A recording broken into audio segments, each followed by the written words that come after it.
J'ai toujours trouvé que la pluie à Valmont avait un son différent des autres endroits, plus insistant, comme si elle voulait atteindre tout le monde. Maintenant qu'Édouard était parti, c'était un rappel constant du vide qui emplissait la maison. 3 mois plus tard, je préparais encore par habitude le café pour 2 le matin. 43 ans de mariage s'étaient terminés un mardi ordinaire. Pas de dernier mot dramatique, pas d'adieu touchant, juste un cœur qui s'arrête dans son sommeil, et je me suis réveillée veuve. Édouard avait toujours été avare de ses émotions, mais fiable comme un roc. Apparemment, même dans sa mort, il était resté fidèle à lui-même, discret, sans fioriture. Notre maison à Valmont semble trop grande maintenant. 2 étages, 4 chambres et un jardin qu'Édouard avait méthodiquement cultivé chaque week-end depuis 20 ans. Je dois engager un jardinier, un jeune homme nommé Olivier, qui fait tout de travers. Mais j'hésite à le lui dire. Le téléphone sonne à 10 heures précises, comme prévu. L'écran affiche « Damien, mon fils, ma chair et mon sang », que pour une raison quelconque je crains plus que je ne craignais autrefois les professeurs sévères de l'école. « Maman, tu prends bien tes pilules ?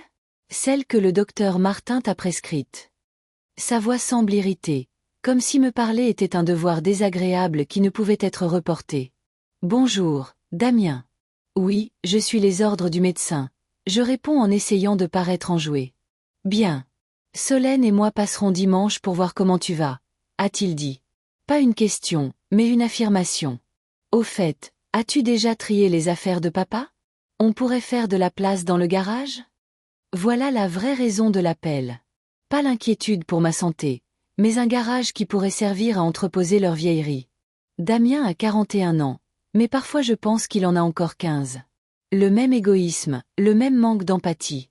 Je ne suis pas encore prête à trier ses affaires, je réponds doucement. Il y a un lourd soupir à l'autre bout du fil. Je peux presque l'entendre lever les yeux au ciel. Maman, ça fait 3 mois. Il faut avancer. Ce ne sont que des objets. Pour lui, ce ne sont que des objets. Pour moi, les dernières preuves tangibles d'une vie commune. Je les trierai quand je serai prête. Il y a une fermeté soudaine dans ma voix qui nous surprend tous les deux. D'accord, comme tu veux. À dimanche. Il coupe l'appel sans attendre ma réponse. Je reste assise, fixant l'écran éteint du téléphone. Quand notre relation est-elle devenue ainsi ?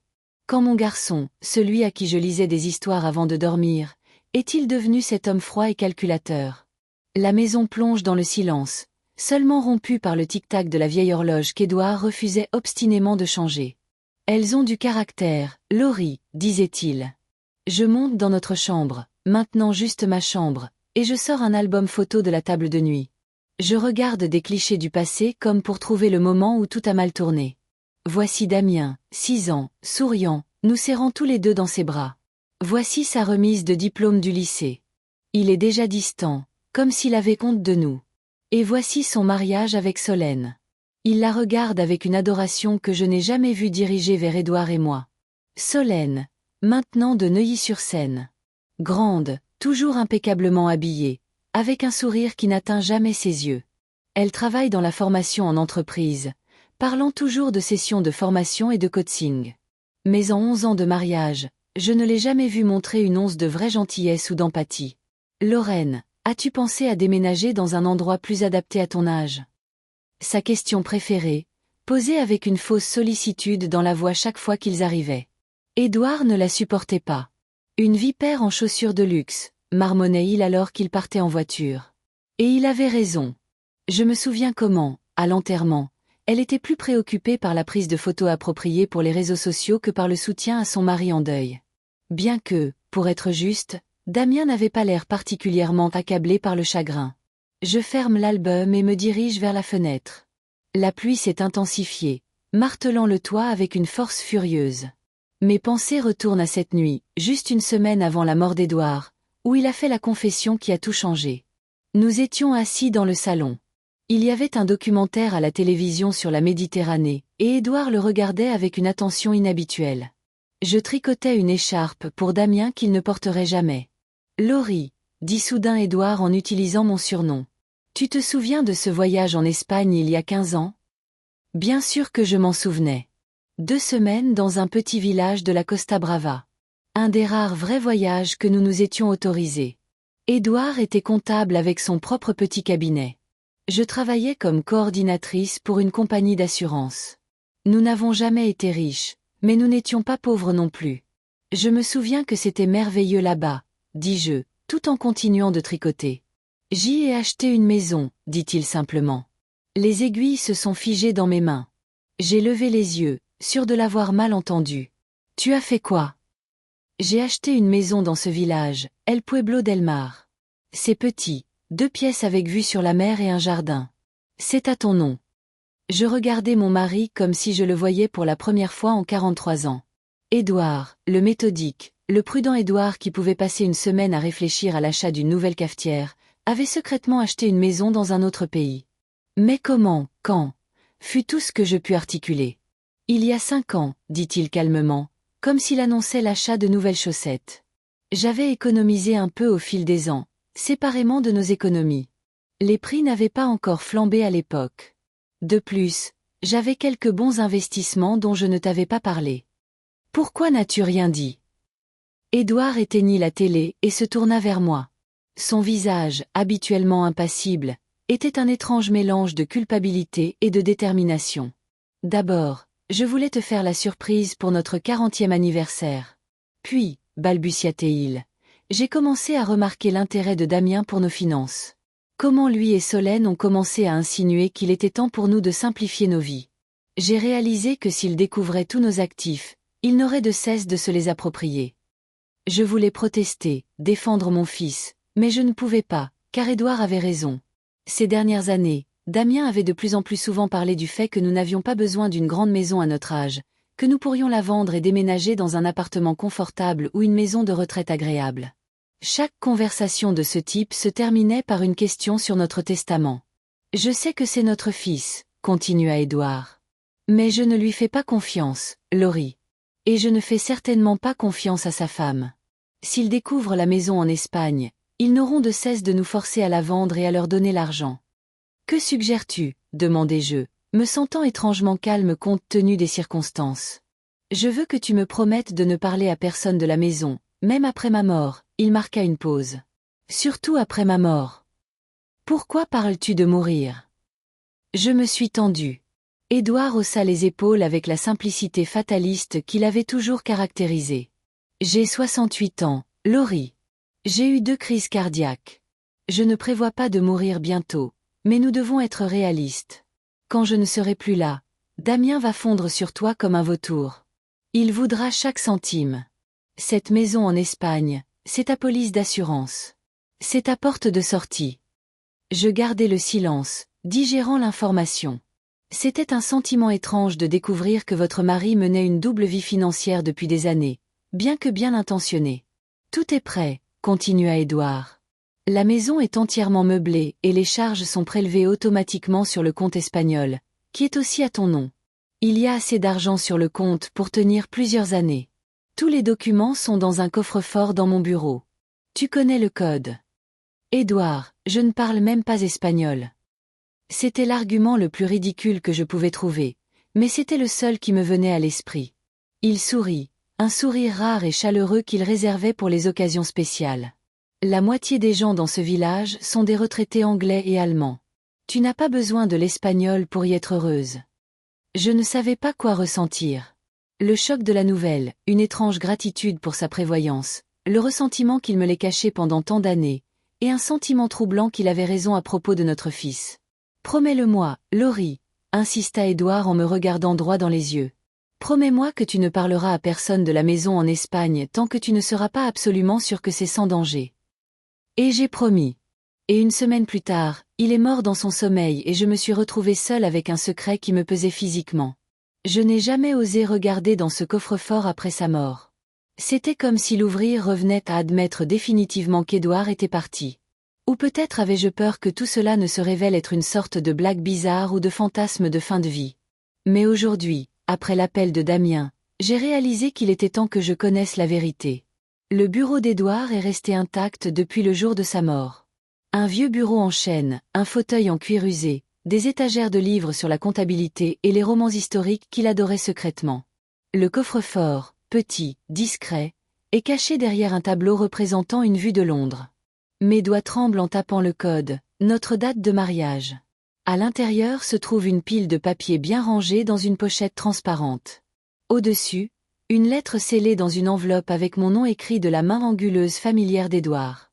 Chère Lorraine, si tu lis ceci, cela signifie que je ne suis plus là, et que notre fils a probablement commencé à s'intéresser de près à tes finances et à tes biens. Tout ce que je t'ai dit sur la maison en Espagne est vrai. Elle est entièrement à toi. Tous les documents nécessaires sont dans cette pochette. Tu y trouveras également les coordonnées bancaires, des cartes et les contacts du gérant local qui s'occupe de la maison. Je sais que tu es probablement en colère contre moi de t'avoir caché cela. Je sais que tu as du mal à croire que notre fils puisse être assez insensible pour te priver de tout. Mais fais confiance à mon expérience. J'ai vu trop de familles détruites par des héritages pour prendre ce risque. Cette maison est ta liberté, Laurie. Utilise-la le moment venu. Toujours à toi, Édouard. Des larmes obscurcissent ma vue, et il me faut un moment pour réaliser que je ne suis pas seule dans la pièce.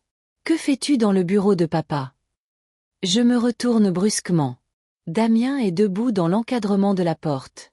Je ne l'ai même pas entendu entrer dans la maison. Tu m'as fait peur, dis-je en remettant discrètement la lettre dans la pochette. Je pensais que tu venais dimanche. Je passais par là, alors j'ai pensé m'arrêter. Il entre dans la pièce, jetant un coup d'œil aux étagères de livres.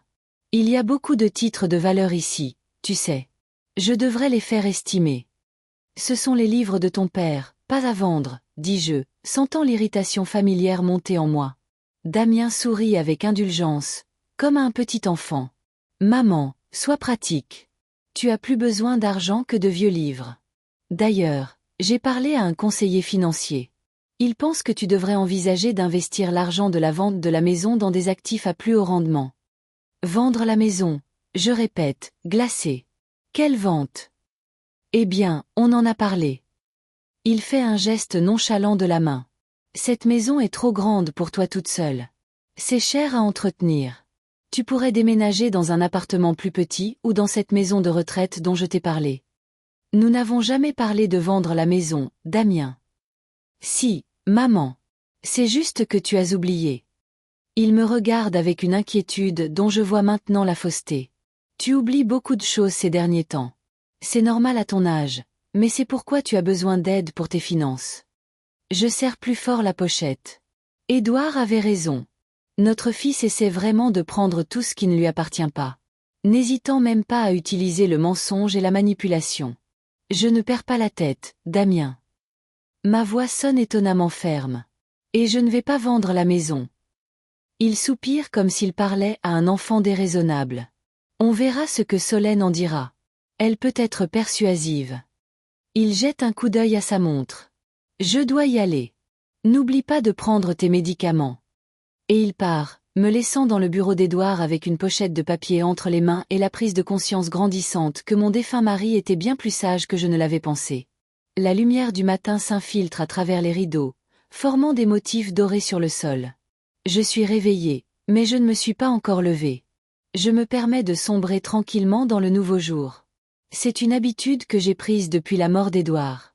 Avant, je me réveillais toujours avec mon réveil, mais maintenant, il me semble que le temps s'est étiré, devenant à la fois mon ennemi et mon ami.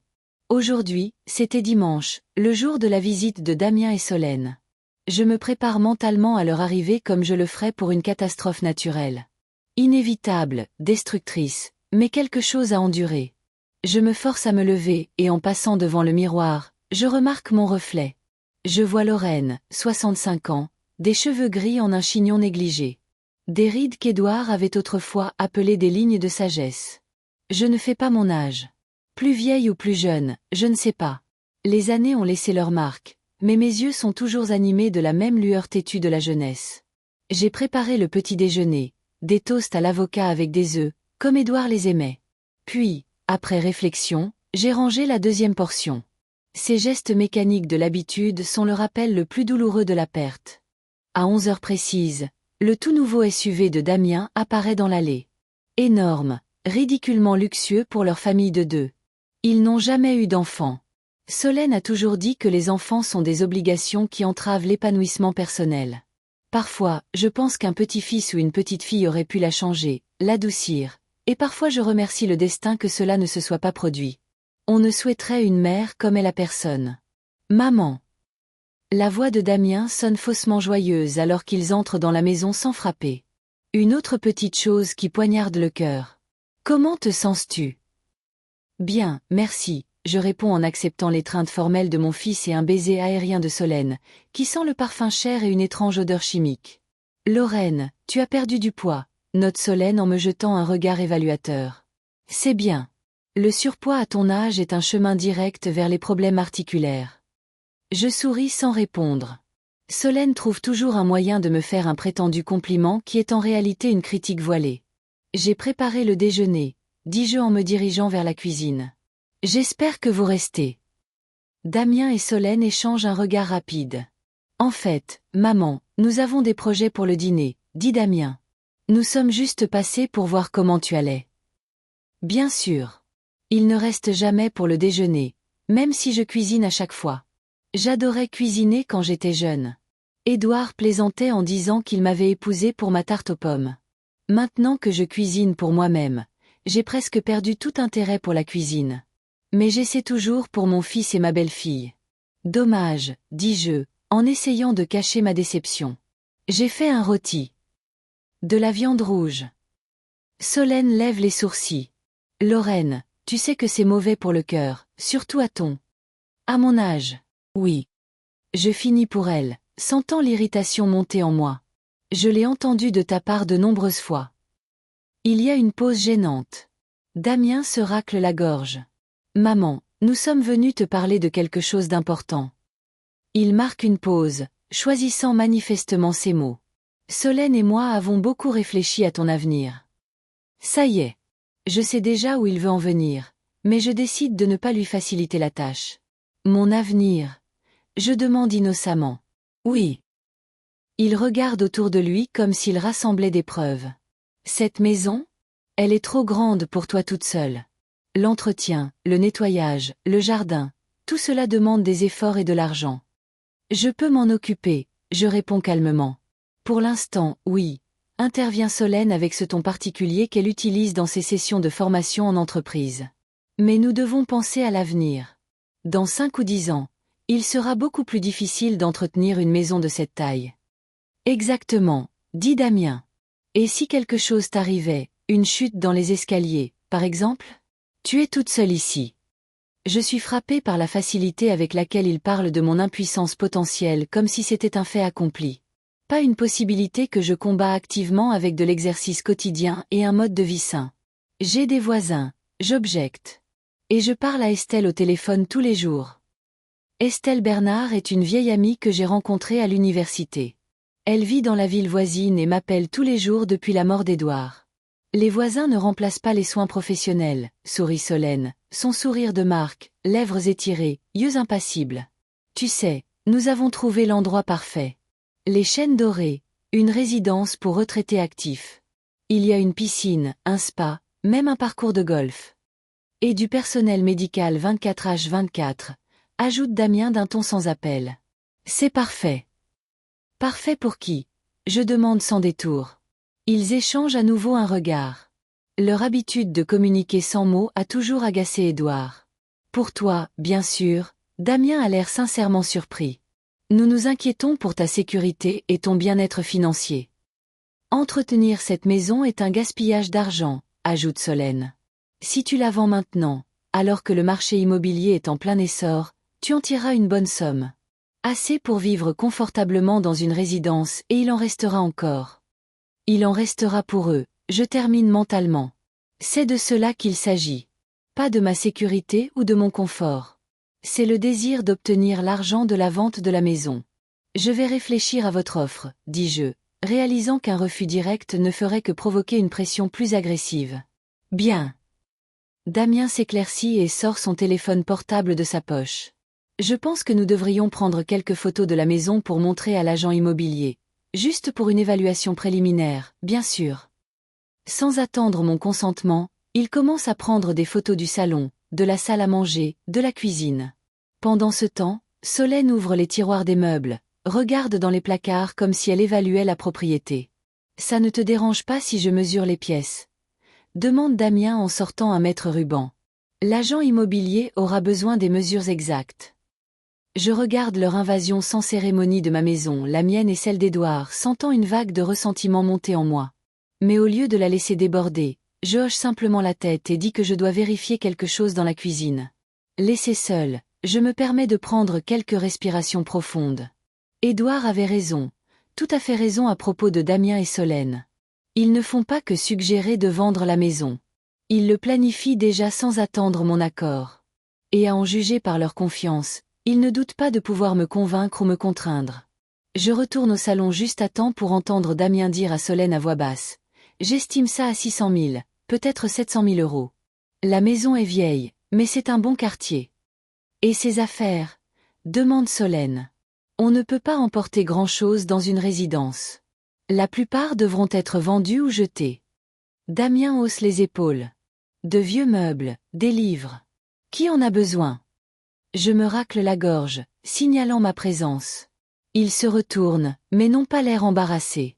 C'est peut-être ça qui fait le plus mal.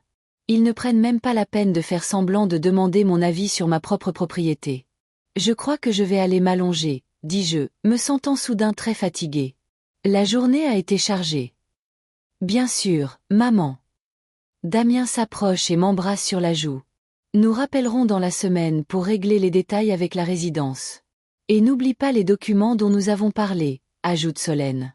Ton testament et une procuration.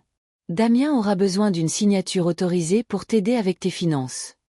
Je hoche la tête, ne faisant pas confiance à ma voix. Ils partent aussi cérémonieusement qu'ils sont venus, me laissant dans une maison qui ne semble plus être la mienne. Ce n'est que lorsque leur voiture disparaît au coin de la rue que je m'autorise à pleurer, non de tristesse, mais de rage. Comment ose-t-il? Comment mon propre fils ose-t-il me traiter comme une vieille femme faible, incapable de contrôler sa propre vie? Essuyant mes larmes, je me dirige d'un pas déterminé vers le bureau d'Édouard. Il était temps de s'occuper sérieusement des titres de propriété de la maison espagnole. Les jours suivants se passent dans un calme étrange. Damien appelle 2 fois, me racontant à quel point la résidence qu'ils ont trouvée est merveilleuse, à quel point je vais l'aimer, comment cela résoudra tous mes problèmes. Je réponds évasivement, disant que je réfléchis encore, que j'ai besoin de temps. Mercredi matin, la sonnette retentit. Un homme d'âge mûr en costume d'affaires avec une mallette à la main se tient sur le seuil. « Madame » demande-t-il. « Mon nom est Brandon Fournier. Je suis de l'agence Valmont Immobilier. Votre fils m'a donné rendez-vous pour estimer la maison. » Je reste figé, ne sachant que dire. Damien ne m'a même pas prévenu. De plus, il a pris rendez-vous avec l'agent immobilier sans mon consentement. « Entrez, monsieur Fournier » dis-je finalement, décidant qu'il valait mieux savoir jusqu'où mon fils était allé dans ses plans. L'agent immobilier entre, regardant autour de lui avec un intérêt professionnel. « C'est une belle maison » commente-t-il. « Architecture classique, bon agencement. Bien sûr, il faudra un peu de modernisation pour maximiser sa valeur sur le marché, mais dans l'ensemble, c'est une propriété très prometteuse. » Il parle de la maison où j'ai passé la majeure partie de ma vie comme d'une marchandise. Enfin, d'une certaine manière, il a raison. Ce n'est qu'une autre transaction pour lui. Monsieur Fournier, je l'interromps. Avez-vous parlé à mon fils de la vente de la maison? Oui, bien sûr. Il sort un dossier de sa mallette. Monsieur m'a dit que vous prévoyiez de déménager bientôt et que vous vouliez obtenir une évaluation préliminaire de la propriété. Il a été très précis sur le calendrier. Il veut mettre la maison sur le marché d'ici 1 mois. Je sens un frisson me parcourir l'échine. 1 mois. Damien prévoit de vendre ma maison d'ici 1 mois sans même avoir obtenu mon consentement. Je comprends, dis-je, en essayant de rendre ma voix normale. Pourriez-vous me montrer les documents que mon fils vous a donnés? L'agent immobilier me tend plusieurs papiers. Parmi eux, un contrat préliminaire avec l'agence, un questionnaire avec une description de la maison, et une procuration. Une procuration avec ma signature autorisant Damien à agir en mon nom pour les affaires immobilières. Sauf que ce n'est pas ma signature. Elle est similaire. Très similaire, mais ce n'est pas la mienne. Quelque chose ne va pas, madame? Demande l'agent immobilier en remarquant l'expression de mon visage. Non, rien ne va, je réponds, décidant de ne pas faire de scène devant un étranger. Je ne m'attendais simplement pas à ce que le processus aille si vite. Oh, votre fils est une personne très énergique, sourit l'agent. Il a déjà demandé des informations sur plusieurs propriétés pour votre nouvelle résidence. A-t-il mentionné une communauté de retraités? Oui, il a mentionné cette option. Je rends les papiers. Monsieur Fournier, j'apprécie votre temps, mais je crains qu'il y ait eu un malentendu. Je n'ai pas encore pris de décision finale sur la vente de la maison. Je dois en discuter avec mon fils. L'agent immobilier a l'air surpris, mais se ressaisit rapidement. Bien sûr, madame, les décisions familiales prennent du temps. Faites-moi simplement savoir quand vous serez prête à avancer. Après son départ, je m'assieds dans le salon, stupéfaite. Damien ne prévoit pas seulement de vendre ma maison. Il a déjà falsifié ma signature sur les papiers. Ce n'est plus de la pression, ni de la manipulation. C'est de la fraude, peut-être même un délit. J'appelle Estelle, la seule personne en qui je peux avoir confiance. Laurie, qu'est-ce qui ne va pas? Sa voix, comme toujours, me calme. Damien a falsifié ma signature sur la procuration, dis-je, n'en croyant toujours pas mes propres mots. Il essaie de vendre ma maison sans mon consentement. Il y a une pause. Tu es sûre? Demande-t-elle finalement. Absolument certaine. L'agent immobilier vient de partir. Il avait une procuration avec une signature qui ressemblait à la mienne, mais je ne l'ai pas signée. Le salaud. Estelle n'a jamais mâché ses mots. Qu'est-ce que tu vas faire? Je prends une profonde inspiration. Je me souviens t'avoir parlé de la maison en Espagne. Oui, celle qu'Édouard a achetée en secret.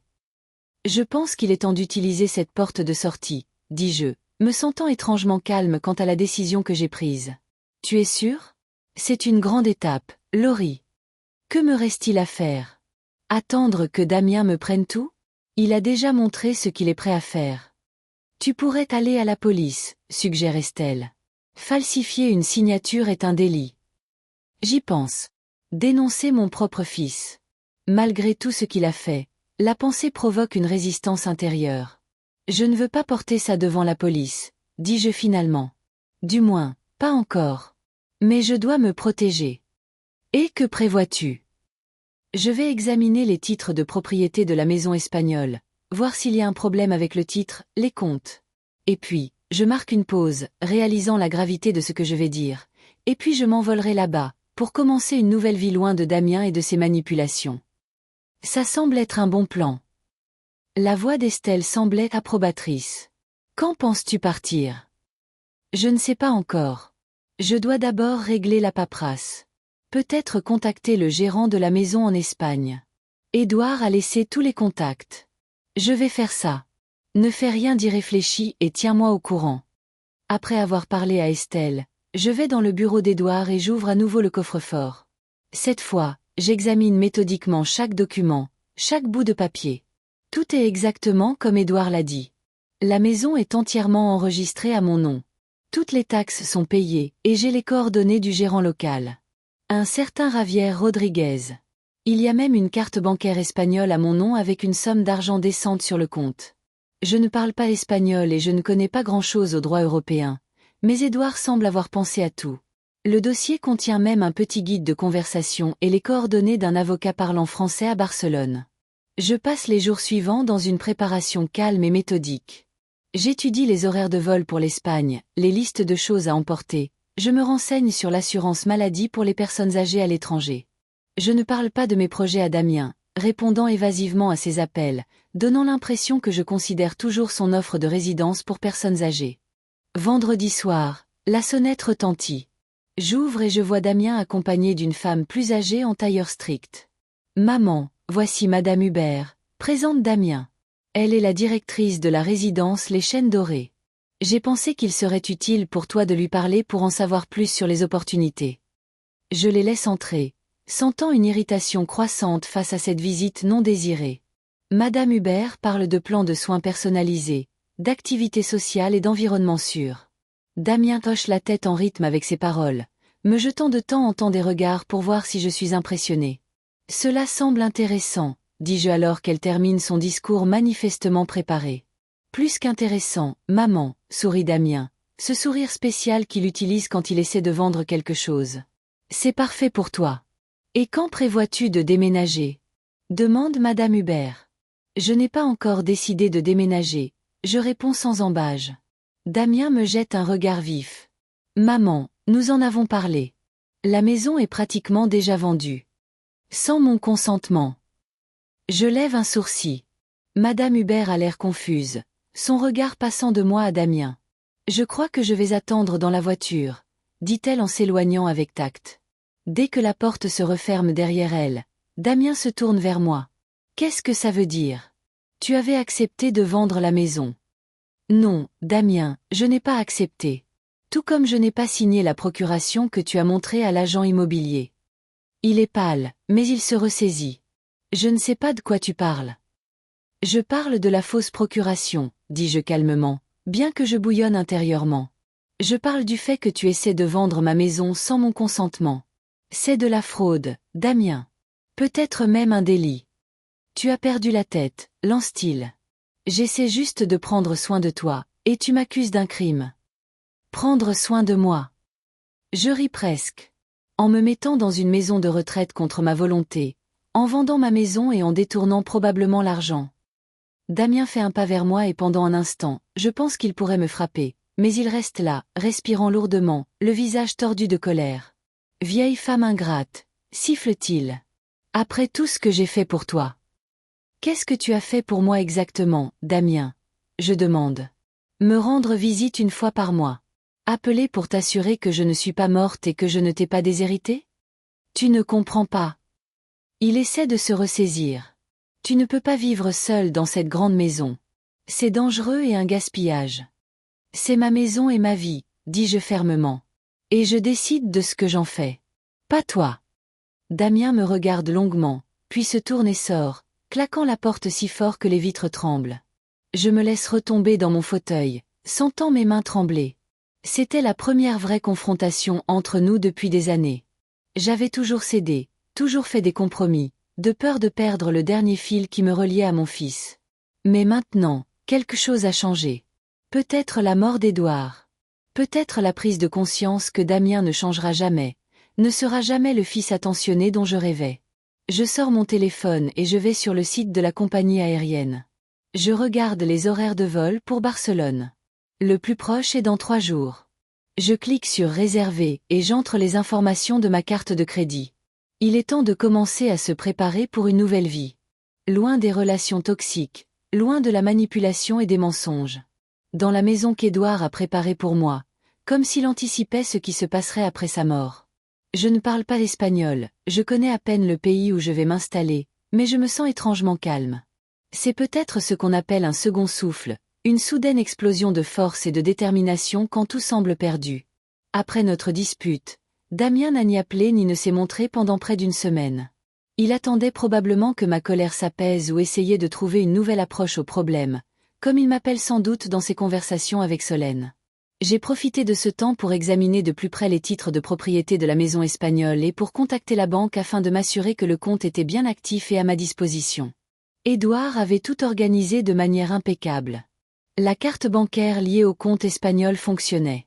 Le gérant de la maison, Javier Rodriguez, a répondu à mon email, confirmant que la maison était en bon état et prête à être emménagée à tout moment. Votre mari était un homme très prudent, Sonora, a-t-il écrit. Je ne pouvais qu'être d'accord. Mardi matin, je me suis réveillée plus tôt que d'habitude. Le soleil commençait à peine à se lever, colorant le ciel d'un rose tendre. Je suis descendue à la cuisine, j'ai préparé du café et je me suis assise près de la fenêtre, regardant le jardin qu'Édouard aimait tant. Les roses commençaient tout juste à fleurir. Il ne les verrait pas cette année. C'était étrange comme de petites choses comme ça provoquaient parfois plus de tristesse que les grands changements. Mon téléphone a sonné, m'alertant d'un message. J'ai déverrouillé l'écran et je suis restée figée un instant, regardant le texte de Damien. Maman, fais tes valises. La maison est vendue. 6 mots. 6 mots froids et sans âme me faisant savoir que l'endroit où j'avais vécu la majeure partie de ma vie ne m'appartenait plus. Pas de « désolé pour ça » ou « nous te trouverons un bon endroit où vivre ».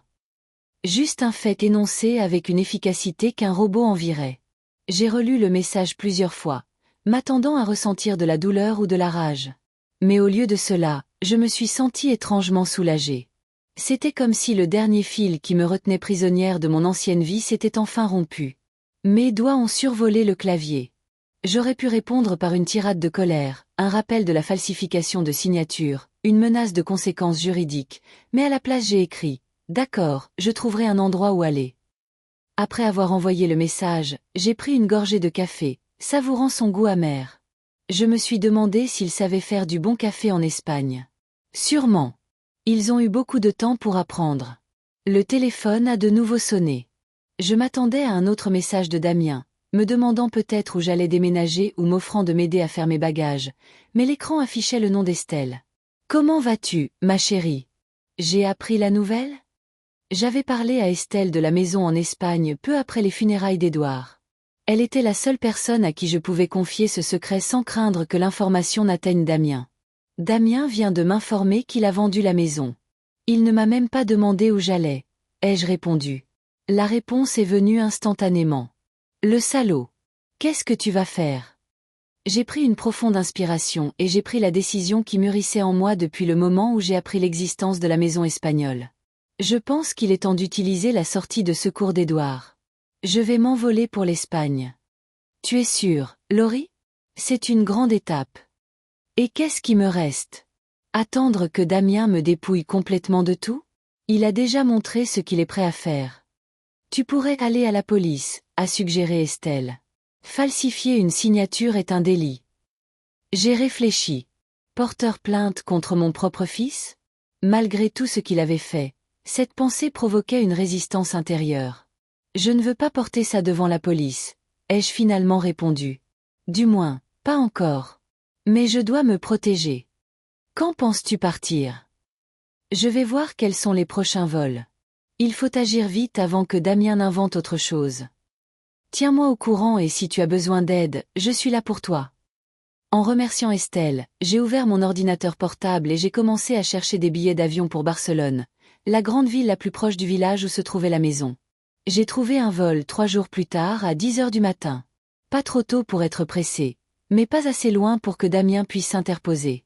J'ai cliqué sur réserver et j'ai entré les informations de ma carte de crédit, me sentant un peu plus proche de la liberté à chaque mouvement de mes doigts. Vers 15 heures, le téléphone a sonné. Le numéro de Damien. J'ai hésité mais j'ai quand même répondu. « Tu as reçu mon message ?»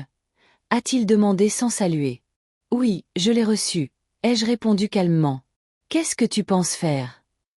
Il semblait impatient, comme si mes projets étaient un détail mineur dans son emploi du temps. Comme je l'ai écrit, je trouverai un endroit où aller. Il y a eu une pause. Apparemment, il s'attendait à des questions, des demandes d'aide, ou peut-être une crise de nerfs. Solène et moi pensons que les chaînes dorées est toujours une bonne option pour toi, a-t-il finalement dit. Il y a des places disponibles là-bas. Merci, mais j'ai déjà pris ma décision à ce sujet. Ma voix sonnait plus confiante que je ne l'aurais cru. Vraiment. Il y avait de la suspicion dans son ton. Où vas-tu déménager ? J'ai des options, ai-je dit évasivement. Quelles options ? A-t-il insisté. Tu vas chez Estelle ? Sa maison est trop petite pour 2 personnes. Intéressant. Il n'avait même pas envisagé la possibilité que je puisse emménager avec lui et Solène. En fait, j'aurais dit non, même s'il me l'avait proposé. Ne t'inquiète pas pour ça, Damien. Je vais bien. Maman, ne sois pas stupide. Tu as 65 ans. Tu as des problèmes de tension artérielle, et tu n'as jamais vécu seul. Tu as besoin d'aide.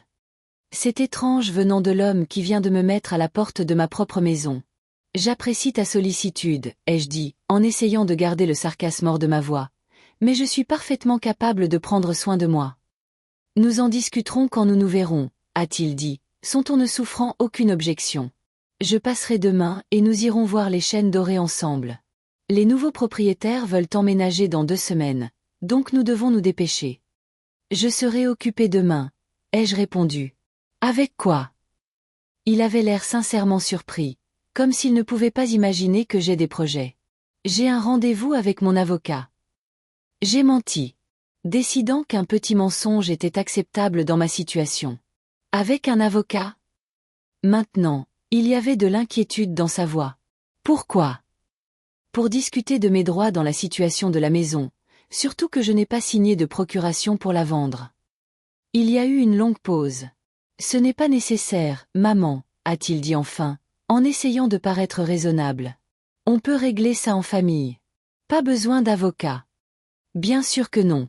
Les avocats pourraient poser des questions embarrassantes sur des documents falsifiés. On verra, ai-je répondu. En tout cas, je suis occupé demain. D'accord, jeudi alors, il n'a pas abandonné. Et maman, s'il te plaît, ne fais rien de stupide. Je veux juste que tu sois en sécurité. J'ai failli rire de l'ironie de la situation. Mon fils, qui vient de me voler ma maison par la fraude, s'inquiète pour ma sécurité. Au revoir, Damien, ai-je dit, et j'ai raccroché sans attendre de réponse. J'ai regardé l'écran du téléphone, me sentant étrangement calme. La décision avait été prise. Le billet avait été acheté. Dans 3 jours, je serai en route vers une nouvelle vie, loin des relations toxiques et de la manipulation. Le soir, Estelle a appelé. « Tu as déjà acheté ton billet ?» a-t-elle demandé sans préambule. « Oui, pour vendredi, 10 heures du matin. »« Super. Je t'emmènerai à l'aéroport. »« Je ne veux pas te déranger, » ai-je commencé, mais elle m'a interrompu. « N'y pense même pas. Je t'emmènerai, point final. De plus, je te propose de venir te chercher tôt pour éviter une éventuelle rencontre avec Damien. Il pourrait faire une scène au dernier moment. » Je savais qu'elle avait raison. Damien n'est pas du genre à lâcher le contrôle facilement. Merci, Estelle.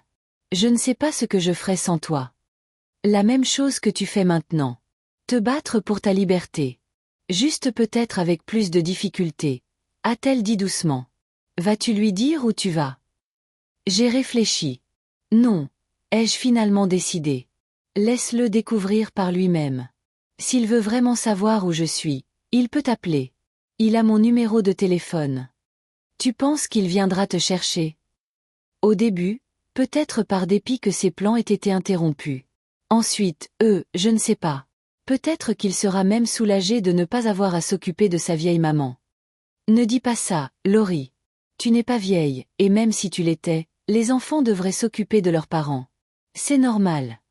Peut-être, ai-je soupiré. Mais le monde ne fonctionne pas toujours comme il le devrait. Quoi qu'il en soit, je n'attends plus de Damien ce qu'il ne peut pas ou ne veut pas donner. Après avoir parlé à Estelle, j'ai ressenti une nouvelle vague de détermination. Elle allait me manquer, l'une des rares personnes vraiment proches de moi, mais elle a promis de venir me rendre visite dès que je serai installée. Le lendemain s'est passé dans un calme étrange. Je n'ai pas commencé à faire mes valises. C'était tôt et je ne voulais pas risquer que Damien passe à l'improviste. Au lieu de cela, j'ai fait une liste mentale de ce que j'emporterais avec moi. Comment emballer 65 ans de ma vie dans 2 valises? Que prendre et que laisser derrière? Des décisions pas faciles, mais qui pouvaient attendre un autre jour. Le téléphone a vibré vers midi. Un message de Damien. Et organiser une réunion aux Chênes Dorées pour jeudi, 14 heures. Je passe te prendre à 13h30. Il n'a même pas demandé si cette heure me convenait. Il me l'a juste imposée, comme il a toujours fait. Je n'ai pas pris la peine de répondre. J'aurai d'autres projets d'ici jeudi, et aucun chêne doré ne me dérangerait. Le soir, j'ai regardé des photos du village espagnol où se trouvait ma nouvelle maison. El Pueblo del Mar est une petite ville côtière avec des maisons blanches, des rues étroites et une vue imprenable sur la mer Méditerranée. D'après les photos, l'endroit ressemblait exactement à ce qu'Édouard avait décrit. Calme, ensoleillé, parfait pour une retraite tranquille. Damien s'est présenté à ma porte le lendemain. Sans prévenir, sans appeler. Il a simplement sonné à la porte vers 14 heures. « Tu n'as pas répondu à mon message pour jeudi », a-t-il dit au lieu de me saluer, en entrant dans la maison. « J'étais occupé », ai-je répondu, essayant de cacher mon irritation face à son intrusion sans cérémonie. « Occupé à quoi ?» Il a regardé le salon comme s'il cherchait des preuves de mon activité. « Tu as vu un avocat ? » Ça ne te regarde pas, Damien. Il a haussé les sourcils. Ça ne me regarde pas? Maman, j'essaie de t'aider, et tu agis bizarrement. Bizarrement. J'ai failli rire. Tu as vendu ma maison sans mon consentement, en falsifiant ma signature sur l'acte, et c'est moi qui agis bizarrement. J'agissais dans ton meilleur intérêt, a-t-il dit avec une telle conviction que pendant un instant j'ai presque cru qu'il le croyait. Tu as besoin d'aide. De soins professionnels. Les Chênes Dorées est l'endroit parfait pour toi. Je t'ai déjà dit que j'avais trouvé une autre option. Qu'est-ce que c'est? Il a croisé les bras sur sa poitrine. Tu ne m'as toujours pas dit où tu allais déménager. Et je ne le ferai pas, ai-je dit fermement. Tu as perdu ton droit de savoir ce que je prévois au moment où tu as décidé de prendre le contrôle de ma vie sans mon consentement. Damien m'a regardé avec une expression que je ne pouvais pas tout à fait déchiffrer.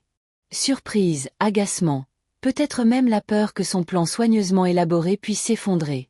Tu ne peux pas vivre seule, maman, a-t-il finalement dit. C'est dangereux. Et si tu tombes? Et si tu tombes malade la nuit? La même chose qui arriverait à n'importe quel autre adulte, ai-je répondu. J'appellerai à l'aide. Damien, j'ai 65 ans, pas 95. Je suis tout à fait indépendante. Mais ta tension artérielle. Elle est sous contrôle grâce aux médicaments, que d'ailleurs, je prends régulièrement. Sans rappel. Il s'est passé la main dans les cheveux, un geste qu'il faisait toujours quand il était agacé. Pourquoi rends-tu les choses si difficiles? Je veux juste aider. Non, Damien. Je l'ai regardé droit dans les yeux. Tu veux contrôler. Ce n'est pas la même chose. Je suis ton fils. Sa voix est devenue plus aiguë. Qui de mieux que moi pour prendre soin de toi? Prendre soin n'inclut pas de vendre ma maison sans mon consentement ou de falsifier ma signature sur des documents. J'ai gardé mon calme, même si je bouillonnais intérieurement. C'est de la manipulation et du contrôle. Il m'a regardé comme s'il me voyait pour la première fois.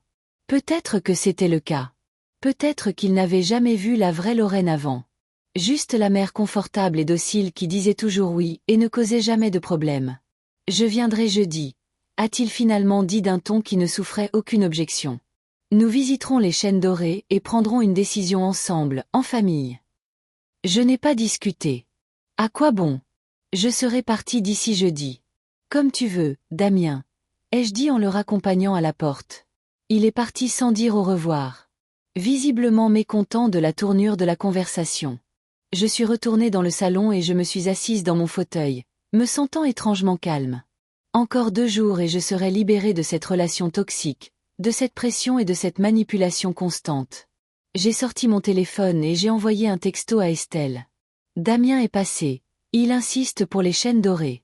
Je ne lui ai pas parlé de mes projets. La réponse est venue presque instantanément. Bien.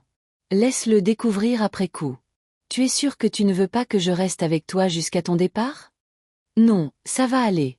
Il ne viendra pas avant jeudi et nous partons vendredi. Tout ira bien. J'ai rangé le téléphone et j'ai regardé par la fenêtre le jardin qu'Édouard aimait tant. Les roses commençaient à fleurir et les pommiers étaient couverts de délicats bourgeons. Les nouveaux propriétaires changeraient probablement tout ça. Ils arracheraient les parterres de fleurs, couperaient les vieux arbres, feraient un aménagement paysager sophistiqué. Mais ce n'est plus mon problème. Mon avenir est ailleurs, sous un autre ciel. Je n'ai ressenti aucune tristesse en partant, seulement un étrange soulagement. C'était comme si le poids que j'avais porté toutes ces années, le poids de me conformer aux attentes, de plaire aux autres, d'accepter tacitement l'injustice, était enfin tombé de mes épaules. Vendredi, 10 heures du matin, vol pour Barcelone. Le début d'un nouveau chapitre de ma vie. Et Damien, il arrivera jeudi à 13h30 et me trouvera ici, ignorant toujours ses plans. Et puis, quand il essaiera de me contacter vendredi et ne le pourra pas, il s'inquiétera ou se mettra en colère. Peut-être qu'il appellera. Peut-être même qu'il me cherchera. Mais ce n'est plus mon problème. J'avais fait mon choix, et pour la première fois depuis longtemps, c'était vraiment mon choix. Vers le soir, j'ai de nouveau eu faim, une sensation étrange qui avait presque disparu après la mort d'Édouard. Je me suis préparé un dîner simple. Et en mangeant, j'ai pensé à ce que serait ma vie en Espagne. Je ne parlais pas espagnol, ne connaissais pas grand-chose du pays, mais l'inconnu ne me faisait pas peur. Il m'excitait. C'était une chance de repartir à zéro, sans le fardeau du passé, sans relation toxique. Mon téléphone a vibré, m'alertant d'un nouveau message. Je m'attendais à voir le nom d'Estelle, mais c'était encore Damien. Maman, tu n'as pas répondu pour jeudi. Je passerai à 13h30. Sois prête. Même maintenant, un ton autoritaire. Pas un soupçon de question ou de demande, juste une directive à suivre. J'ai posé le téléphone sans répondre. Que pouvais-je dire? Désolé, mon fils, mais je serai à des milliers de kilomètres en train de profiter de la vue sur la Méditerranée. Non, laissons-le faire face aux conséquences de ses actes. Je me suis couché plus tôt que d'habitude, me sentant étrangement calme en prévision. Le billet d'avion était acheté. Estelle avait accepté de me conduire à l'aéroport, et le gérant de la maison en Espagne était au courant de mon arrivée imminente. Il ne restait plus qu'à attendre vendredi et à faire le premier pas vers une nouvelle vie. En m'endormant, j'ai pensé à la petite maison dans le village espagnol dont Édouard m'avait parlé. Des murs blancs, un toit de tuiles rouges, une vue sur la mer depuis la terrasse. Une vie sans relations toxiques ni manipulation. Une vie selon mes propres termes. Jeudi a commencé avec le son strident de mon réveil à 6 heures du matin. Je n'ai jamais été une lève-tôt, mais aujourd'hui, il y avait beaucoup à faire avant l'arrivée de Damien. Le vol était prévu pour demain, 10 heures du matin, et je n'avais même pas encore commencé à faire mes valises. Je suis allée dans la salle de bain, je me suis lavé le visage à l'eau froide et j'ai regardé attentivement mon reflet. Les rides autour de mes yeux s'étaient creusées ces derniers mois, et il y avait plus de cheveux gris, mais le regard avait changé, une détermination qui n'était pas là avant. Édouard serait fier. Après le petit déjeuner, j'ai sorti 2 valises du placard. La grande valise de voyage que j'avais achetée pour ce voyage en Espagne il y a 15 ans, et une plus petite pour le bagage à main. Je les ai posées sur le lit et je suis restée figée, ne sachant pas où commencer. Comment emballer 65 ans de vie dans 2 valises? Que prendre et que laisser derrière? Les albums photos, les lettres, les livres dédicacés, la collection de figurines en porcelaine qu'Édouard et moi avions passé une vie à collectionner. Chaque objet était un souvenir, chaque décision difficile à prendre. Finalement, j'ai décidé de prendre l'essentiel, des vêtements, des papiers personnels, quelques photographies, les bijoux qu'Édouard m'avait offerts et la petite figurine en porcelaine, la première de notre collection, celle que nous avions achetée le jour de notre mariage. Le reste, eh bien, le reste pouvait attendre. Peut-être qu'un jour je reviendrai chercher mes affaires. Ou peut-être que j'apprendrai à vivre sans elles. J'ai méthodiquement fait mes valises, en essayant de ne pas faire de bruit. Même si je savais que c'était stupide, les voisins n'entendraient pas, et Damien n'arriverait pas avant 13h30. La prudence était devenue une habitude au fil des semaines, tout comme mon attention constante à la réaction possible de mon fils. J'ai fait quelques pauses pour boire du thé et rassembler mes pensées. Quitter la maison dans laquelle j'avais vécu la majeure partie de ma vie d'adulte était plus difficile que je ne l'avais prévu. Non pas à cause des murs ou des meubles, mais à cause des souvenirs qui y étaient tissés. C'est ici que Damien avait fait ses premiers pas. C'est ici qu'Édouard et moi avions célébré nos anniversaires de mariage. C'est ici que nous avions vieilli ensemble, nous aimant d'un amour calme et discret qui n'avait fait que se renforcer au fil des ans. À 11 heures, la plupart de mes affaires étaient emballées. J'ai caché les valises dans le dressing. Si Damien rentrait dans la chambre, il ne les verrait pas. Puis j'ai sorti tous les documents de la maison espagnole et le billet d'avion du coffre-fort et je les ai mis dans mon bagage à main avec les médicaments et les articles de toilette nécessaires. En regardant ma montre, j'ai réalisé que j'avais encore le temps de préparer le déjeuner. Damien ne restait jamais pour manger, mais aujourd'hui pourrait être différent. Ce pourrait être notre dernier repas ensemble depuis longtemps, peut-être pour toujours. Malgré tout le ressentiment, cette pensée m'a attristée. J'ai fait des lasagnes, l'un des rares plats que Damien avait toujours aimé manger, même pendant son adolescence grincheuse. En cuisinant, j'ai pensé à la façon dont notre relation avait changé au fil du temps. Il avait été un petit garçon qui venait me réconforter après chaque égratignure, puis un adolescent, distant, mais encore capable de moments de sincérité. Et enfin, un homme adulte qui ne me voyait que comme un fardeau et un héritage potentiel. Où me suis-je trompée? Que aurais-je pu faire différemment? Ou n'était-ce pas de ma faute, juste la vie, qui se déroule rarement selon notre scénario? Mes réflexions ont été interrompues par la sonnerie du téléphone.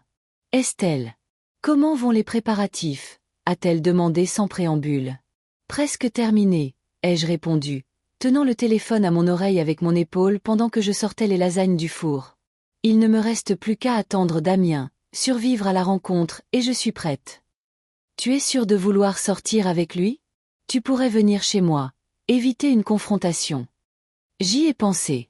C'était tentant de simplement partir, en laissant à Damien un mot ou même rien du tout. Mais quelque chose en moi résistait à cette décision. Non, ai-je finalement dit, je dois lui faire face. C'est la bonne chose à faire. Comme tu veux, Estelle semblait dubitative. Mais sois prudente. Il pourrait essayer de te manipuler, de te faire rester. Je sais qu'il le fera, mais j'ai pris ma décision, et je ne reculerai pas. Très bien alors. Je passerai te prendre à 7 heures demain matin. Sois prête. Nous avons dit au revoir et je suis retournée à mes préparatifs. J'ai mis la table, mis des fleurs fraîches dans un vase, une vieille habitude difficile à perdre. La maison devait avoir l'air normal, sans aucun signe de départ imminent. À 13h25 précise, j'ai entendu le bruit d'une voiture qui s'arrêtait. Prenant une profonde inspiration, je me suis approché de la fenêtre. Le SUV de Damien s'était arrêté dans l'allée. Il est sorti seul, sans Solène. Déjà inhabituel. D'habitude, ils arrivent ensemble, présentant un front uni. La sonnette a retenti 1 minute plus tard. J'ai ouvert, en essayant d'avoir l'air calme et posé. Damien, entre, ai-je dit en m'écartant. Il est entré en me regardant fixement. Tu as l'air bien, a-t-il dit avec une légère surprise. Merci, ai-je souri. J'ai préparé le déjeuner si tu as faim. Des lasagnes. Damien s'est figé un instant, ne s'attendant pas à cet accueil. En fait, j'ai déjà déjeuné, a-t-il dit. Et nous devrions être aux Chênes Dorées dans une demi-heure. Madame Hubert nous attend. Je vois. J'ai essayé de ne pas montrer ma déception. Alors peut-être une tasse de café avant de partir. Il a hoché la tête et nous sommes allés dans la cuisine. Je lui ai versé une tasse de café, noir, sans sucre, comme il le buvait toujours. Les petits détails que vous vous souvenez de vos enfants, même des années plus tard. Alors, commença Damien en sirotant son café, les Chênes Dorées.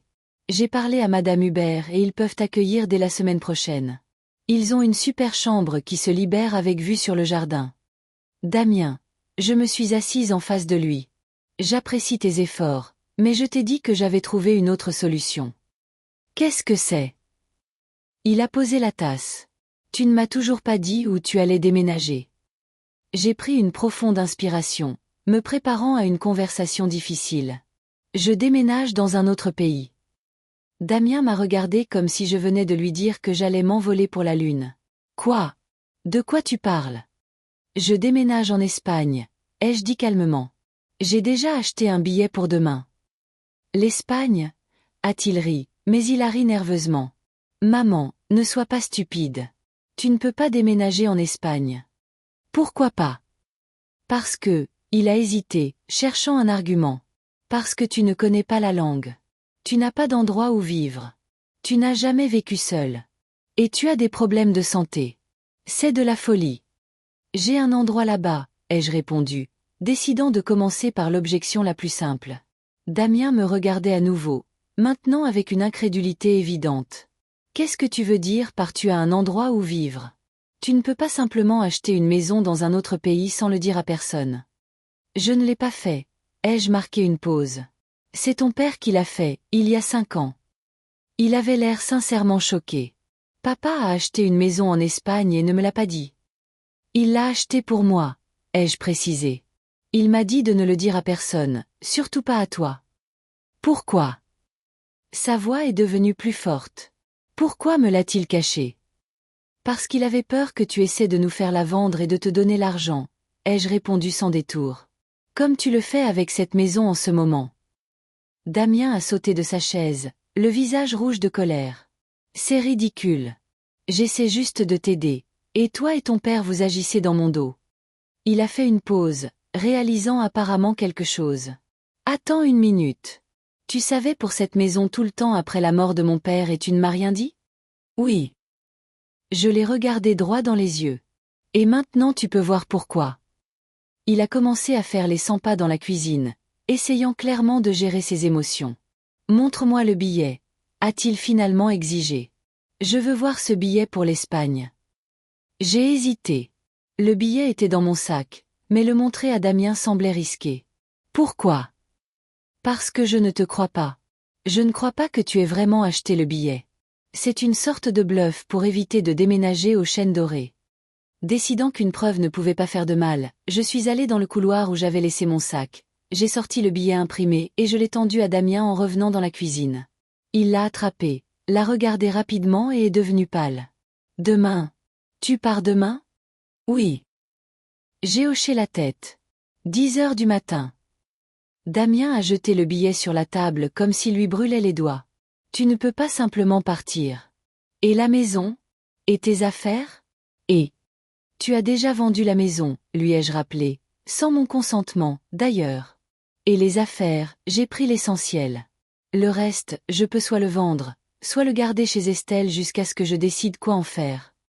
C'est de la folie, a-t-il secoué la tête. Tu ne peux pas vivre seul dans un pays étranger. Tu ne parles même pas espagnol. La moitié des gens dans ce village sont des retraités anglais et allemands, ai-je cité Édouard. Je n'ai pas besoin de l'espagnol pour y être heureuse. Damien m'a regardé comme s'il me voyait pour la première fois. Tu as vraiment bien réfléchi à tout ça, n'est-ce pas? Tout ce temps à faire semblant d'être une vieille femme sans défense qui ne pouvait pas vivre sans son fils, pendant que tu planifiais ta fuite. Je n'ai jamais prétendu être sans défense, ai-je répliqué. C'est toi qui pensais que je ne pouvais pas prendre soin de moi-même. Et ce n'est pas une fuite, Damien. C'est moi qui choisis une nouvelle vie. Un choix? A-t-il ri amèrement. Un choix de quitter ta famille et de déménager à des milliers de kilomètres. Ta famille. Je sentais maintenant la colère monter en moi. Quelle famille, Damien? Celle qui me rend visite une fois par mois juste pour vérifier l'état de ma maison? Celle qui vend ma maison sans mon consentement? Celle qui ne me voit que comme un fardeau? Il a reculé comme si je l'avais frappé. Ce n'est pas juste. Je me suis toujours soucié de toi. Non, j'ai secoué la tête. Tu te souciais de tes propres intérêts, d'obtenir mon héritage, de ne pas perdre ton temps et ton argent avec une vieille dame sans défense. Je n'ai jamais pensé à toi de cette façon. Vraiment. Je l'ai regardé droit dans les yeux. Alors pourquoi ne m'as-tu jamais proposé d'emménager avec toi et Solène? Pourquoi la maison de retraite tout de suite? Damien était silencieux, incapable de trouver une réponse. Et autre chose, ai-je continué, sentant les mots qui s'étaient accumulés en moi pendant des années sortir enfin. Quand était la dernière fois que tu m'as demandé comment j'allais vraiment? Pas à propos de ma tension artérielle ou de mes médicaments, mais de mes sentiments, de mes pensées, de mes rêves. Quand était la dernière fois que tu m'as vu comme une personne, et non comme un problème à résoudre? Il a fixé le sol, évitant mon regard. J'ai été occupé. Le travail, la maison, mes propres problèmes. Tout le monde est occupé, Damien. Ma voix s'est adoucie. Mais ils trouvent du temps pour ceux qu'ils aiment. Nous sommes restés dans la cuisine dans un silence lourd. La lumière du soleil qui entrait par la fenêtre tombait sur la table entre nous, éclairant le billet abandonné, un symbole de mon avenir et de notre discorde. Et maintenant? A-t-il finalement demandé. Tu vas juste partir demain et c'est tout. Oui, j'ai hoché la tête. Estelle me conduira à l'aéroport. Et la maison en Espagne. Il y avait une nouvelle note dans sa voix, calculatrice, évaluatrice. Elle est aussi à ton nom. Voilà. La question qui l'intéressait le plus. Oui, ai-je répondu. Édouard l'a mise à mon nom. Et tu n'allais pas m'en parler. Il y avait une accusation dans son ton. Cacher la propriété à ton propre fils. Pas la cacher, la protéger, les jeux corrigés. De l'homme qui a vendu ma maison sans mon consentement. C'est mon héritage, a-t-il soudainement lâché. Et pendant un instant, j'ai vu son vrai visage, avide, comptant sur ce qui ne lui appartenait pas. La moitié devait me revenir. Héritage. J'ai secoué la tête. Damien, je suis encore en vie. Tout ce que j'ai est à moi, pas ton futur héritage. Papa a toujours dit qu'il prendrait soin de nous deux, a-t-il insisté. Et maintenant il s'avère qu'il a secrètement acheté la maison et l'a mise à ton nom, me privant de ma juste part. Ta juste part de quoi? Je commençais à perdre patience. De l'argent que ton père a gagné, de la maison qu'il a achetée pour moi? Tu as le droit d'hériter après ma mort, Damien, mais pas de mon vivant. Il a serré les poings, le visage rouge de colère. Toi et ton père, vous avez toujours été de mèche. Toujours à conspirer contre moi. Toujours à me considérer indigne, ingrat. Nous t'avons aimé, ai-je répondu, les larmes montant à mes yeux. Nous t'avons aimé de tout notre cœur. Mais tu as changé, Damien. Tu as changé. Différent? Je suis devenu réaliste, a-t-il lancé. Contrairement à toi, qui vis dans un monde imaginaire où tout le monde se soucie des autres sans aucun gain. Les mots étaient comme une gifle. Est-ce vraiment mon fils? Le garçon que j'ai élevé, à qui j'ai enseigné la gentillesse et la compassion. Si c'est ce que tu penses vraiment, ai-je dit doucement, alors j'ai encore plus de raisons de partir. Damien m'a regardé, son regard un mélange de colère, de ressentiment et d'autre chose. Peut-être la prise de conscience qu'il était allé trop loin. Tu ne peux pas simplement partir, a-t-il répété, mais sans la même confiance. Tu es ma mère. Oui, je suis ta mère, ai-je convenu. Je le serai toujours. Mais je suis aussi un être humain avec mes propres désirs et droits. Et maintenant, je veux commencer une nouvelle vie loin des relations toxiques, loin de la pression et de la manipulation constante. Relations toxiques. Il a presque crié ces mots. C'est Estelle qui t'a monté la tête ou tu as lu tous ces livres de psychologie moderne? Non, Damien, j'ai secoué la tête. Vivre avec toi et Solène m'a appris à reconnaître la manipulation et l'abus émotionnel. Il a eu l'air comme si je l'avais giflé. Je ne me suis pas rendu compte. Peut-être, j'ai adouci mon ton, mais ça n'en fait pas moins mal. Nous étions de nouveau silencieux. Les oiseaux chantaient dehors et la vie continuait comme si de rien n'était, ignorant notre drame familial. Je vais te poursuivre en justice, a soudainement dit Damien. Je vais contester l'acte de propriété de la maison espagnole. Prouver que mon père était incapable lorsqu'il a signé l'acte. Tu ne peux pas faire ça, je l'ai regardé calmement. Pourquoi pas?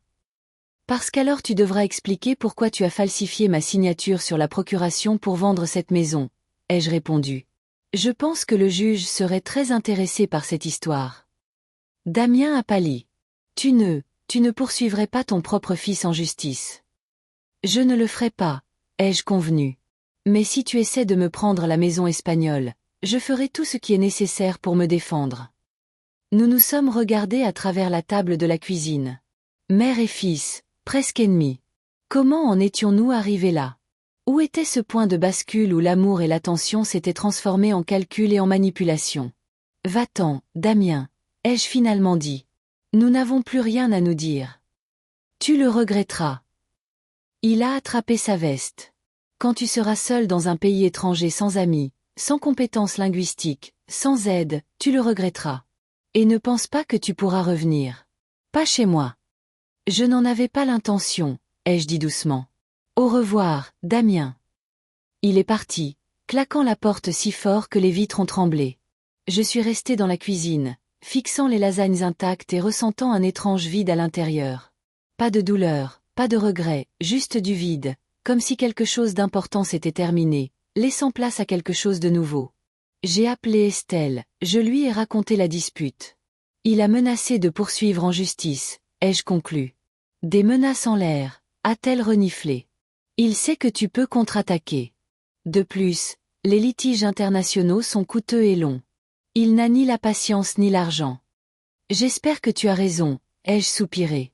En tout cas, maintenant il sait pour la maison en Espagne et que je pars demain. Tu penses qu'il pourrait essayer d'interférer? J'ai hésité un instant. Je ne sais pas. Il était très en colère. Mais d'un autre côté, si je pars, le problème de la mère sans défense se résoudra de lui-même. Peut-être qu'il sera même content quand il s'en rendra compte. Ne prenons aucun risque, a décidé Estelle. Je passerai te prendre à 6 heures du matin, pas à 7. Mieux vaut attendre 1 heure à l'aéroport que d'avoir des ennuis. J'ai accepté. Me sentant reconnaissante pour son soutien et son attention. C'est ça, la véritable amitié. Pas le contrôle et la manipulation, mais un désir sincère d'aider. En respectant les choix des autres. Après avoir parlé à Estelle, je suis retournée à mes valises. Maintenant que Damien savait que je partais, il n'y avait plus de raison de cacher mes valises. Je les ai sorties du dressing et j'ai fini de les faire, en accordant une attention particulière aux documents et aux objets de valeur. Tout ce qui ne pouvait pas être facilement remplacé dans ma nouvelle vie. Le soir, j'ai traversé la maison une dernière fois, disant au revoir à chaque pièce, à chaque coin qui gardait des souvenirs. La chambre où Édouard et moi avions passé tant de nuits à parler de la veille. La chambre d'enfant de Damien, depuis longtemps transformée en chambre d'amis, mais portant encore des traces de son enfance sous la forme de marques de taille sur le chambranle de la porte. La cuisine où j'avais préparé des milliers de repas, où nous avions célébré des anniversaires et des fêtes. Le bureau d'Édouard était l'endroit où je suis restée le plus longtemps. Sa présence était plus forte ici que partout ailleurs. Je me suis assise dans son fauteuil, j'ai passé la main sur le plateau de la table, j'ai respiré l'odeur des vieux livres et du cuir. Tu avais raison, Édouard, ai-je murmuré. Merci d'avoir pris soin de moi. Avant de me coucher, j'ai vérifié à nouveau mes papiers, mon billet, mon passeport. Tout était en ordre. Puis j'ai pris une douche, bu une tasse de tisane et je suis allée me coucher, m'étonnant de mon calme après une scène aussi émouvante avec Damien. Peut-être que c'était parce que j'avais enfin dit tout ce que je gardais en moi depuis des années, ou parce que j'avais pris une décision et que je savais que c'était la bonne. Quoi qu'il en soit, je ne ressentais pas de peur face à un avenir inconnu, mais une douce anticipation de nouvelles possibilités. En m'endormant, j'ai pensé à la façon dont j'avais changé dans les semaines qui ont suivi la mort d'Édouard. D'une femme calme et docile qui avait toujours mis les besoins des autres avant les siens, j'étais devenue une personne capable de se défendre, de prendre des décisions difficiles et de commencer une nouvelle vie à 65 ans. Édouard serait fier de moi. Et Damien, eh bien, peut-être qu'un jour il comprendra. Peut-être que le temps et la distance l'aideront à voir les choses différemment. Ou peut-être pas. Quoi qu'il en soit, je ne pouvais plus construire ma vie autour de son approbation ou de sa désapprobation. Le réveil a sonné à 5 heures du matin, bien que je sois déjà réveillée. L'excitation du départ m'avait tenue éveillée toute la nuit. Je tombais dans un sommeil agité puis je me réveillais pour vérifier l'heure.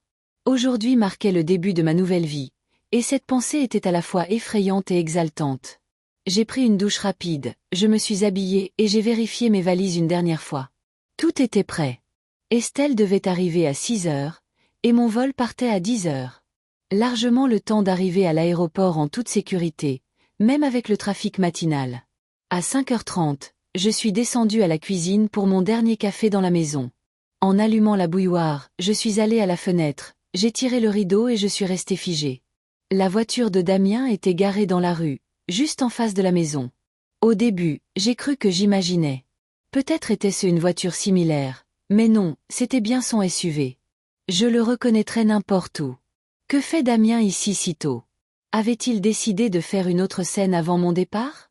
Je me suis éloignée de la fenêtre en essayant de ne pas attirer l'attention. Mon téléphone indiquait 5h35. Estelle serait là dans 25 minutes. J'ai composé son numéro, en essayant de ne pas paniquer. Laurie, a-t-elle répondu d'une voix endormie.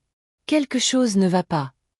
Damien est là, ai-je murmuré, même si je savais qu'il ne pouvait pas m'entendre. Il est assis dans sa voiture en face de la maison. Estelle s'est réveillée instantanément. Il t'a vu? Non, je l'ai vu de la fenêtre. On dirait qu'il va m'empêcher de partir. Je serai là dans 15 minutes, a-t-elle dit fermement. Prends tes affaires et attends-moi à la porte de derrière. La porte de derrière? Mais il n'y a pas d'allée. Exactement. Je me garerai dans la rue voisine et je passerai par le jardin de Madame Pernay. Elle me doit bien ça pour les boutures de roses que je lui ai données l'année dernière. J'ai souri malgré la nervosité de la situation. Estelle avait toujours été pleine de ressources, même dans sa jeunesse quand nous fuyions ensemble les cours ennuyeux de l'université. D'accord, ai-je convenu. J'attendrai. J'ai fini mon café et je me suis dirigée vers mes valises. Chaque mouvement devait être prudent pour ne pas attirer l'attention de Damien. J'ai éteint les lumières dans le couloir et le salon, ne laissant que la faible lampe de la cuisine pour faire croire que tout le monde dormait encore. À 5h50, j'étais déjà à la porte de derrière avec 2 valises et un sac. Mon cœur battait la chamade à cause de la tension et d'une étrange excitation, comme si j'étais dans un film d'espionnage. Qui aurait cru qu'à 65 ans, je devrais sortir en douce de ma propre maison, fuyant mon fils. À 6 heures précises, le téléphone a vibré. Un message d'Estelle. Je suis à la clôture. Sors. J'ai ouvert la porte de derrière en essayant de ne pas faire de bruit et je suis sortie dans le jardin. La fraîcheur matinale m'a enveloppée, la rosée mouillant mes chaussures. J'ai traîné les valises le long du étroit sentier du jardin jusqu'à la clôture où Estelle attendait déjà en survêtement et avec une expression déterminée sur le visage. Donne-les-moi, a-t-elle murmuré en prenant la grande valise. La voiture est au coin de la rue. Nous avons traversé le jardin de Madame Pernay, en faisant attention de ne pas piétiner ses fleurs préférées. La voisine âgée semblait encore dormir. Il faisait sombre dans sa maison. En arrivant dans la rue voisine, j'ai vu la voiture d'Estelle garée sous un grand chêne. « Dépêche-toi » a insisté Estelle, en m'aidant à charger mes valises dans le coffre. « Il faut qu'on parte d'ici avant que ton fils ne se doute de quelque chose. » Nous sommes montés dans la voiture, et Estelle a démarré prudemment, gardant les phares éteints jusqu'à ce que nous soyons bien loin de ma maison. « Ah, je n'arrive pas à croire qu'on en soit réduite à ça, » ai-je dit, encore nerveuse. C'est comme si j'étais une criminelle en fuite. Le criminel ici, c'est ton fils, m'a coupé Estelle. Falsifier des documents, essayer de vendre ta maison sans ton consentement, et maintenant il te suit. Je ne serais pas surprise s'il essayait de t'empêcher physiquement de partir. J'ai soupiré, reconnaissant le bien fondé des propos de mon ami. Damien était vraiment allé trop loin. Tu penses qu'il va appeler la police? Ai-je demandé, soudainement troublé par une nouvelle pensée. Et s'il signalait ma disparition? Et qu'est-ce qu'il dirait? Au secours! Ma mère s'est enfuie pour aller vivre dans sa propre maison en Espagne, a reniflé Estelle. Tu es une femme adulte, Laurie. Tu as parfaitement le droit d'aller où tu veux. Elle avait raison. Et pourtant, l'anxiété ne me lâchait pas. Je connaissais Damien. Il n'était pas du genre à abandonner facilement. Nous avons roulé en silence pendant un moment, sortant de la banlieue pour rejoindre l'autoroute menant à l'aéroport. Le brouillard matinal ne s'était pas encore dissipé, donnant au paysage un aspect fantomatique et irréel. C'était comme si la nature elle-même avait décidé de planter le décor de ma fuite vers une nouvelle vie. J'ai reçu un appel étrange hier soir, a dit Estelle, brisant le silence. C'était de ta cousine Marjorie. Marjorie. Je me suis tournée vers mon amie, surprise. Nous ne nous sommes pas parlé depuis des années. Que voulait-elle? Oh, elle était très inquiète pour toi. Estelle avait l'air sarcastique. Elle a dit quelque chose sur le fait que tu prenais des décisions irréfléchies, que tu avais besoin de l'aide de ta famille pendant cette période difficile, et que Damien essayait juste de prendre soin de toi. Je me suis figée, réalisant ce qui se passait. Damien l'avait contacté. Mais pourquoi? Rassembler une armée. Mettre les parents de son côté pour te faire pression, m'a jeté un regard rapide Estelle. Tactique de manipulation classique. Si tu ne peux pas la contrôler directement, fais appel à des alliés. Et qu'est-ce que tu lui as dit? Que tu étais une femme adulte capable de prendre tes propres décisions et que si elle se souciait vraiment de toi, elle pourrait t'appeler personnellement au lieu d'écouter la version unilatérale de Damien, a souri Estelle. Elle n'était pas particulièrement contente. J'ai secoué la tête, ressentant un mélange d'agacement et de tristesse. Marjorie avait toujours aimé se mêler des affaires des autres, mais nous n'avions jamais été particulièrement proches. Le fait que Damien se soit tourné vers elle montrait à quel point il était désespéré de garder le contrôle de la situation. Qui d'autre a appelé? Ai-je demandé, réalisant que Marjorie n'était pas la seule. Ton neveu Richard a laissé un message sur le répondeur et une certaine Hélène qui a dit qu'elle était une vieille amie de la famille. Mon Dieu, j'ai fermé les yeux. Je n'avais pas vu Hélène depuis 10 ans.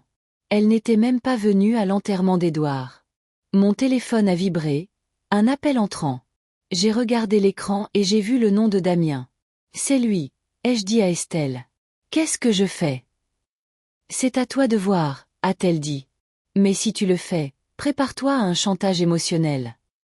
J'ai hésité, fixant le téléphone qui vibrait. Une partie de moi voulait répondre, expliquer, peut-être même essayer de recoller les morceaux avant de partir, mais l'autre partie de moi réalisait que toute conversation ne ferait que compliquer la situation. Le téléphone a cessé de vibrer, mais il a recommencé presque immédiatement. Damien n'abandonnait pas. Je dois répondre, ai-je décidé. Sinon, il pourrait vraiment appeler la police. Estelle a hoché la tête, gardant les yeux sur la route. J'ai pris une profonde inspiration et j'ai appuyé sur le bouton de réception. Oui, Damien. Où diable es-tu? Sa voix semblait à la fois en colère et effrayée. Je suis devant ta maison depuis 1 heure. Je suis en route pour l'aéroport, ai-je dit calmement. Mon vol part à 10 heures, tu te souviens?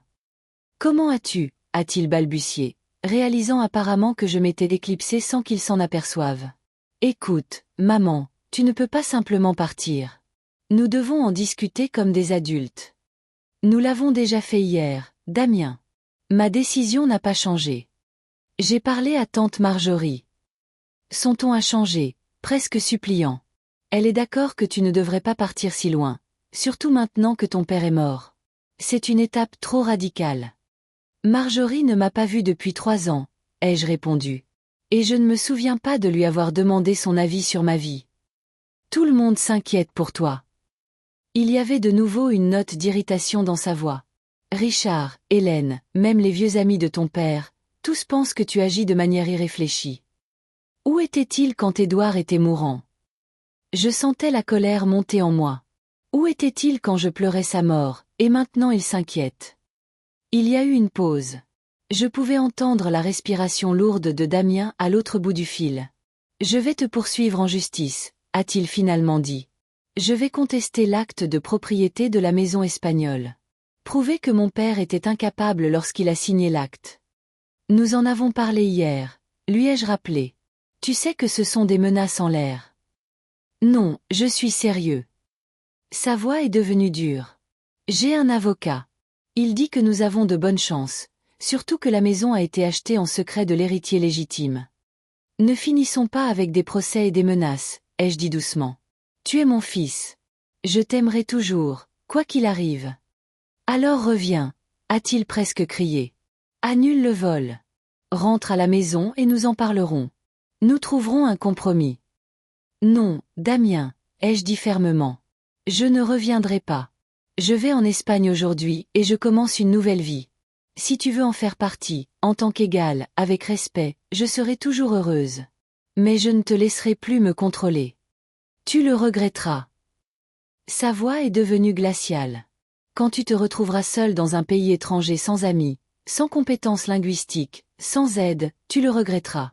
Et ne pense pas que tu pourras revenir. Pas chez moi. Je n'en ai pas l'intention, ai-je dit doucement. Au revoir, Damien. J'ai mis fin à l'appel, me sentant étrangement légère, comme si un poids lourd avait été enlevé de mes épaules. Estelle m'a jeté un regard compatissant. Tu vas bien? Oui. J'ai hoché la tête, me demandant à quel point c'était vrai. En fait, je me sentais mieux que prévu.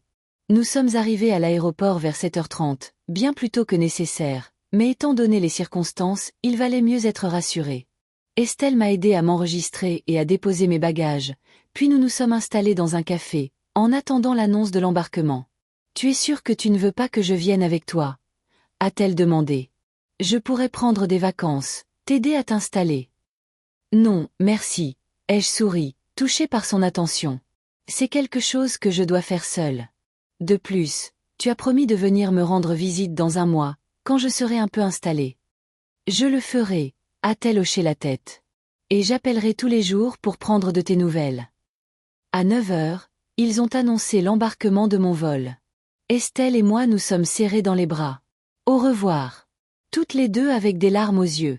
Appelle-moi dès que tu atterris, a-t-elle dit. Et n'oublie pas que tu as toujours une amie ici si quelque chose ne va pas. Je sais. J'ai serré ses mains fermement. Merci pour tout. J'ai passé le contrôle des passeports et je me suis dirigée vers la porte d'embarquement, regardant en arrière Estelle qui me faisait un signe de la main. Mon cœur s'est serré à l'idée de laisser derrière moi non seulement une relation toxique avec mon fils, mais aussi une véritable amitié qui durerait des décennies.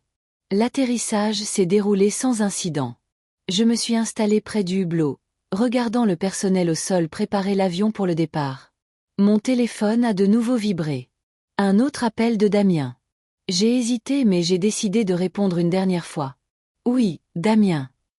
Maman, s'il te plaît. Sa voix semblait presque désespérée. Ne fais pas ça. On peut arranger ça. On aurait pu l'arranger avant, ai-je dit doucement. Mais tu as choisi le contrôle plutôt que l'attention, la manipulation plutôt que le respect. Je ne peux plus vivre comme ça.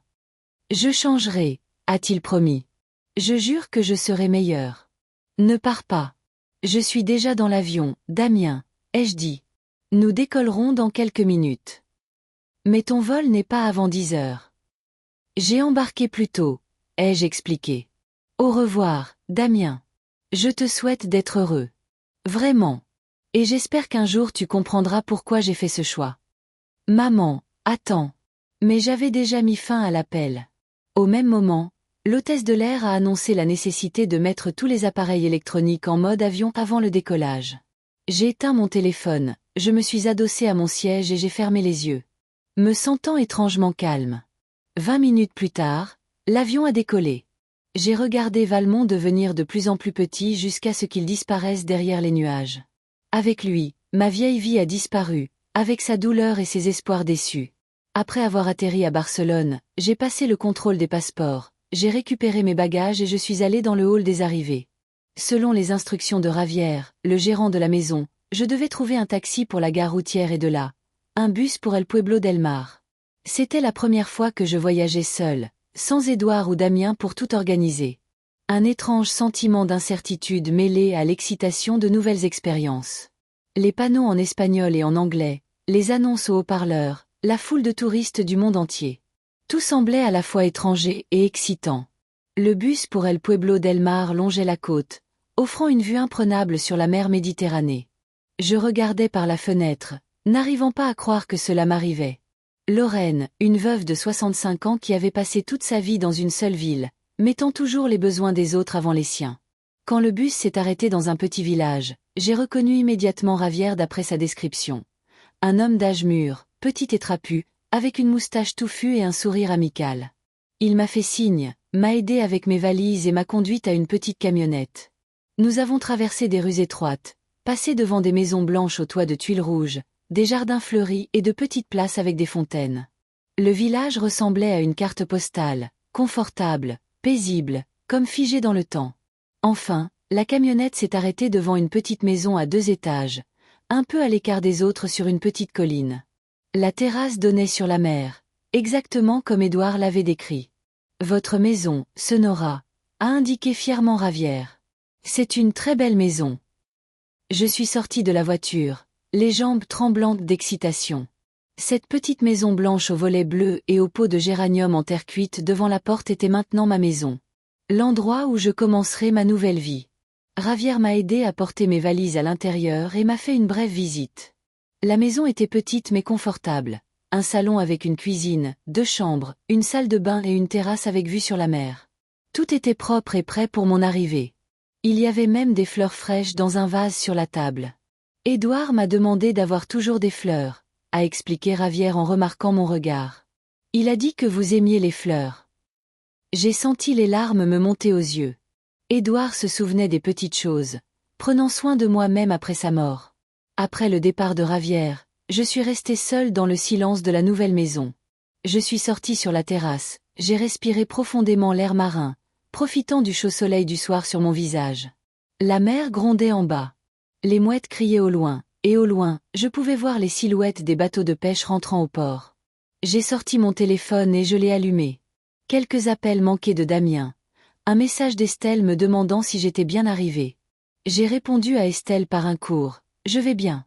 Je te donnerai les détails plus tard », et j'ai décidé de ne pas rappeler Damien. Du moins, pas aujourd'hui. Aujourd'hui, c'était ma journée, le jour où je commençais ma nouvelle vie. J'ai défait mes valises, j'ai pris une douche, je me suis changée en une robe légère et je suis retournée sur la terrasse avec un verre de vin que Javier avait judicieusement laissé. Assise dans le fauteuil en osier, j'ai regardé le soleil descendre lentement vers l'horizon, colorant la mer de tons dorés. J'ai levé mon verre, portant un toast silencieux. À nous, Édouard, autant que nous avons eu et autant qu'il me reste.